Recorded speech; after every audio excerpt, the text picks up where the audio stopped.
Bueno, como continuamos, como os había comentado en el primer vídeo, ahora tendremos que hablar de la cumbre de Helsinki, conocida como el desafío del cambio, en el año 1992, ¿vale?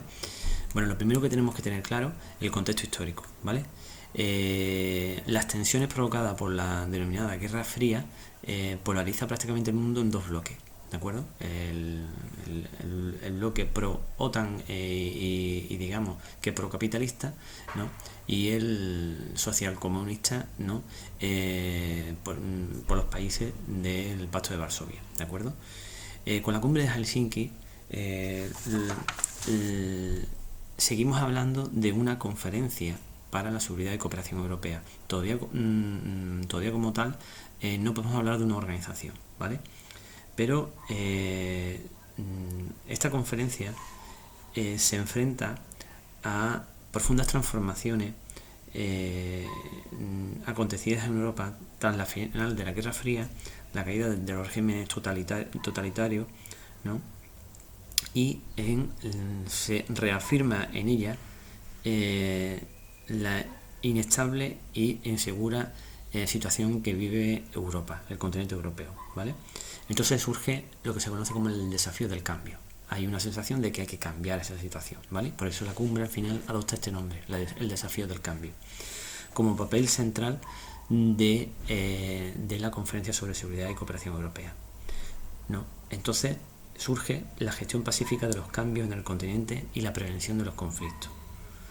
Las decisiones adoptadas en Helsinki ponen en manifiesto el interés de una conferencia sobre la seguridad y cooperación en Europa más operativa y eficaz, ¿vale? Aprovechando la conferencia, los 29 estados participantes, entre ellas España, suscribieron el acta de conclusión de negociación sobre efectivo de personal de las Fuerzas Armadas convencionales en Europa, conocido como fase 1A o fase 1 alfa, ¿vale? Consensuada por todos los participantes en la cumbre, ¿vale? Este tratado es una negociación sobre los efectivos de personal de las Fuerzas Armadas convencionales, es decir, aquí ya se empieza a acotar cuál es la cantidad de ejército que puede tener un país firmante de la Carta Final de Helsinki, ¿de acuerdo? Y al mismo tiempo se firma el Tratado de Cielos Abiertos, el TCA, ¿vale? El Tratado de Cielos Abiertos constituye uno de los pilares fundamentales dentro de las medidas de fomento de la confianza y seguridad. Es fundamental,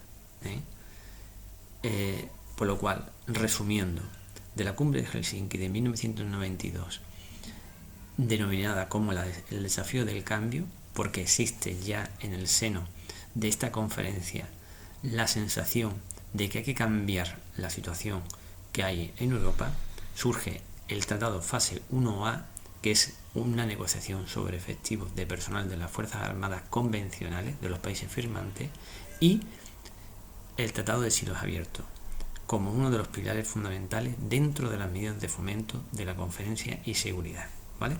Eso es muy importante, ¿de acuerdo? Bueno, ¿y qué es eso del Tratado de Cielos Abiertos, ¿no? ¿En qué consiste? Bueno, pues el llamado régimen de cielos abiertos establece un sistema que permite la realización de vuelos de observación y recogida de datos, películas desde un avión, se hacen películas de vídeo, fotografía, imágenes de infrarrojo, radar, ¿no?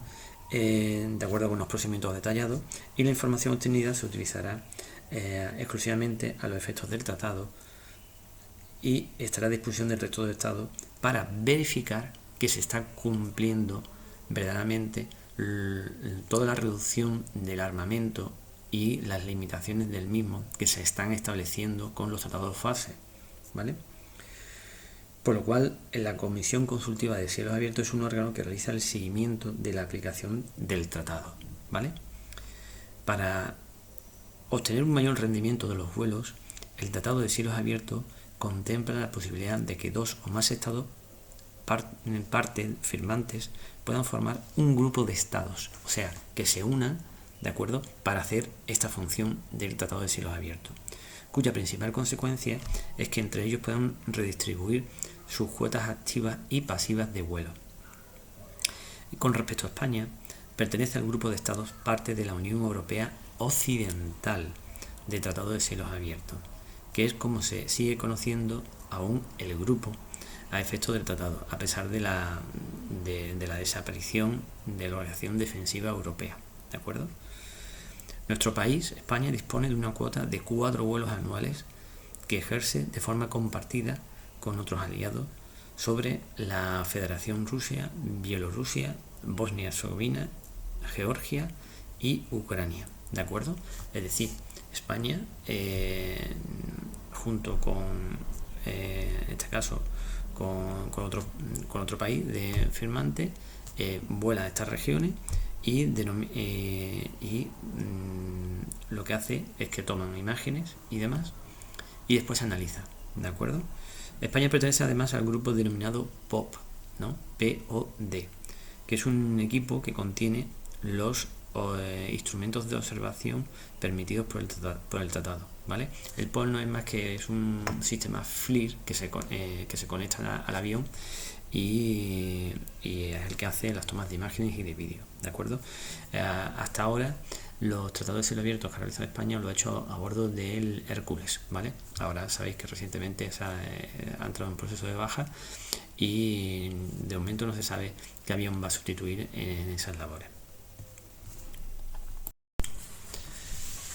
Bueno, continuaríamos con el desarrollo de las cumbres en el marco de la Conferencia de Seguridad y Cooperación Europea, llegando al año 1994 y a la cumbre de Budapest, ¿vale?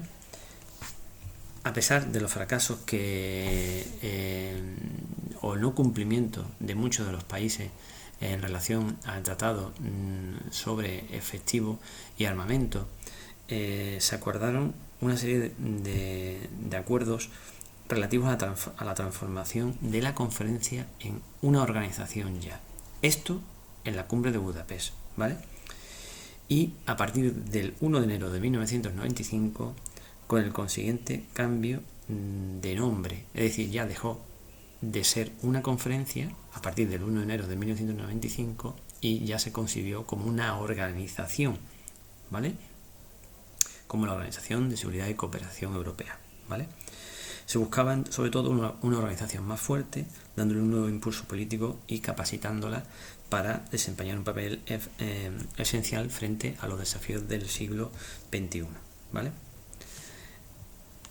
En este sentido, en este foro de cooperación se realizaron o aprobaron una serie de documentos, como fueron el Código de Conducta Político-Militar de la Seguridad, que es una guía para en la que dice cuál es el funcionamiento y objetivo de las Fuerzas Armadas en la sociedad democrática, sobre todo y muy orientado a la amenaza de prevenir la proliferación de armas nucleares, y la firma del documento Viena 94 y la firma de los principios reguladores sobre la transferencia de armas convencionales, ¿vale? Lo dejamos aquí, hacemos una pausa.